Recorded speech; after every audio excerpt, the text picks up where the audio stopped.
Earth signs, Taurus, Virgo, and Capricorn. Welcome po sa ating channel at ito ay inyong daily Gabay Tarot reading for September 25, 2023. Please be reminded that this is general reading po, so maaari kayong makarelate o hindi, just take what resonates. Gamitin ang reading na ito bilang gabay lamang. Balik po kayo dito bukas para sa ating daily Gabay Tarot reading for September 26. Opo, bukas. Please like, subscribe, and click bell button para updated po kayo sa daily tarot reading natin.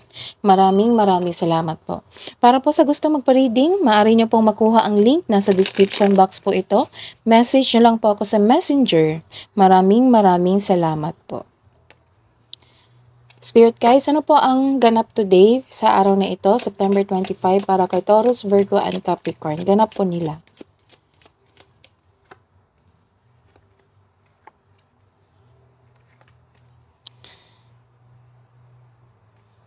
May male figure dito na maaring magkasama mo ngayon.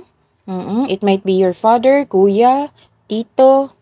Oo. May nakitang male figure dito na nagkaroon ng influence. Nagkaroon ng resilience. Nag-travel kayo. Nagkaroon ng travel, adventure, journey. So it might be kasama mo yung papa mo or yung male figure sa buhay mo na sa travel nyo. Oo. Nagkaroon ng adventure. Hingi tayo ng advice, Spirit guys, Taurus, Virgo, and Capricorn ngayong September 25 po. Breaking trail, a breakthrough is at hand. Lumabas din ito sa iyo sa weekly. Overcoming obstacles, you can overcome anything. Let's see your energy, Spirit guys, energy po ni Taurus, Virgo, and Capricorn sa araw na ito. So, nagkaroon, mag-ingat kasi may nakikita ako ditong sabotahe. Oo, addiction or overspending, nagkaroon ng materialism, obsession sa isang tao, sa isang bagay. This is a warning card na may isang pastime ka na maaaring maging bisyo mo. Kaya check mo, reflect ka kung ano ito para maiwasan ito ng maaga. Sayang din yung overspending eh. May nakita ako dito na overspending sa kaperahan mo. So this card tells you na you are only limited by what you believe is possible. So this is a reverse card. Nagkaroon pa kayo ng isang disbalance eh. It might be sa kaperahan mo to kasi nagkaroon ng overspending. So ingatan ng inyong ipon. Kung hindi pa ito nangyari, please check. Nagkaroon dito ng, you are pushing, ito din yung kahapon eh, sa reading ko sa weekly nyo, check nyo, Earth signs, Taurus, Virgo, and Capricorn, para may gabay kayo. May additional message pa doon. So, you are pushing the situation to have an early results. Nagkaroon ng conflict of interest, naging impatient kayo. Kung hindi pa ito nangyari, kailangan nyong i-control yung emotion, ang inyong bad habits, or it might not be you, it might be your kasamahan or partner. This is imbalance and unfairness in your relationship at sa problema sa kaperahan. May problema talaga sa relationship dito and sa kaperahan. So, kung hindi pa ito nangyari, better watch out, check nyo. Nag-struggle ka sa changes dahil nag-look back ka sa past mo. The advice is try to look at what you need now in the present para sa future mo.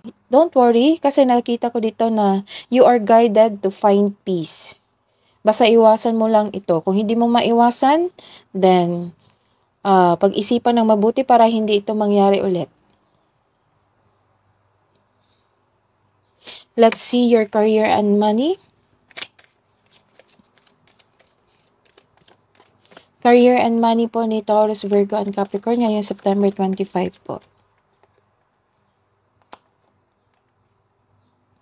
Wow. May dinadala kang mabigat na bagay ngayon, ngunit malalampasan mo rin ito. Sobrang bigat ng emosyon mo ngayon. So this is only temporary, just keep on going. Siguro dito nagkaroon kayo ng loss of money just because nagkaroon ng overspending. Kaya ito yung emotion mo sa career and money mo. Na nagsisi ka, nagkaroon ng confusion, nag-iisip ka, mabigat yung emotion mo ngayon eh. Malalampasan mo rin ito kasi temporary lang ito. May nakikita akong advice dito na sa work field mo, sa work mo, na huwag kang mag-say yes kung hindi kaya ng inyong schedule or hindi mo kaya. O, baka makaranas ka ng burnout sa sobrang dami ng gawain. Baka ma-pressure ka lalo. This is a celebration. Nagkaroon ng Thanksgiving kasi nagkaroon ng abundance dahil sa nag-work hard ka dito. So don't worry, nag-work hard kasi dito. Nagkaroon ng satisfaction, abundance. Thankful ka sa mga biyayang natanggap mo. You have overflowing abundance. Successful and satisfied ka sa buhay. So bawing-bawi. Bawing-bawi. This card asks you to relax and enjoy what you work hard to achieve. Share your good fortune to others and your generosity will always flow back to you. See your love and romance, self-love, partnership, romance.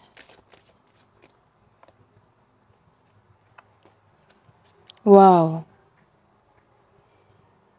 Listen to your intuition. Kung mayroon kang emotional intelligence, this will lead you to the answers you need about your romantic urges. So sa mga single dyan at in relationship, the advice is trust your feelings instead of overthinking or overanalyzing the situation. Nagkaroon talaga ng generosity dito. This is the second card, confirmation, nagkaroon ng generosity dito. Isa kang praktikal na tao, mahusay sa buhay, maparaan at masuporta. Nagkaroon ka ng abundant in life dito. This is the confirmation. Ganda. Bawing-bawi sa nangyari eh. Sa mga may relasyon, maalaga kayo sa inyong kapareha, maasahan at maasahan kanya. Magtiwala at magbuo kayo ng lasting partnership. Pwede din itong motherhood, fertility, and starting a family. Pwede rin, may nakikita ako dito na your mom, yung mama nyo or mga mother dito, nakatanggap ng pera mula sa inyong partner, mula sa inyong trabaho. Malaking pera. Spirit guides, iniisip ng mga single, iniisip niya, iniisip mo. I hide behind material things. Sa mga may relasyon, you and I were too young. Love message po para sa mga single. Beauty ritual. Nagkaroon ng beauty ritual dito.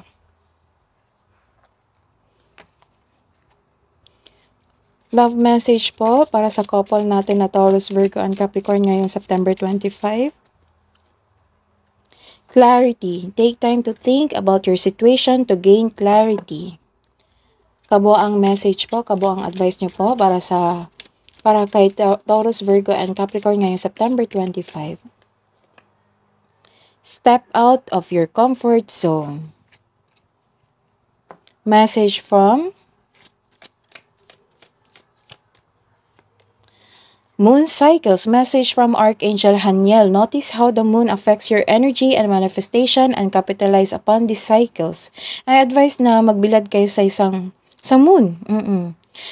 Para mas malakas yung intuition nyo. Kasi nakikita ko dito na malakas yung intuition nyo. Some of you, mahilig tumingin sa moon. So, ask the moon for guidance para malakas yung intuition nyo. This is a message from Archangel Haniel. That is your reading today, Earth Signs. Balik po kayo dito bukas. Please like, subscribe, and click bell button for notification para po updated kayo sa daily tarot reading natin. Maraming salamat po.